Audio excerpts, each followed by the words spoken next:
నిజంగా టీటీడీలో వైఎస్ఆర్సీపీ వచ్చిన తర్వాత నవనీత సేవ మొదలుపెట్టాం. దీనికోసం స్వచ్ఛమైన నెయ్యి తయారీకి కొండ మీద ప్రత్యేక గోశాలను కూడా పెట్టాం. శ్రీవారి ఆలయంలో అర్చకుల జీతాలు రెట్టింపు చేశాం. కార్మికులకు సర్వీస్ క్రమబద్ధీకరించడంతో పాటు వారి జీతాలు కూడా పెంచడం జరిగింది. అమరావతిలో ఆలయాన్ని కట్టినా, వైజాగ్ లో ఆలయాన్ని కట్టినా, భువనేశ్వర్ లో ఆలయం కట్టినా, హైదరాబాద్ లో జూబ్లీ హిల్స్ లో ఆలయాన్ని కట్టినా, జమ్మూ కాశ్మీర్ చెన్నైలో కూడా ఆలయాలు కట్టినా అది వైఎస్ఆర్సీపీనే.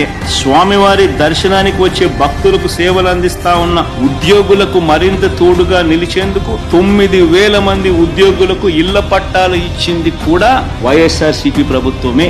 చంద్రబాబు హయాంలో ఆ టీటీడీలో పనిచేస్తా ఉన్న ఎంప్లాయీస్ ఒక్క సెంటు స్థలం అయిపోతూ ఇవ్వడానికి ఆయన మనకరాల.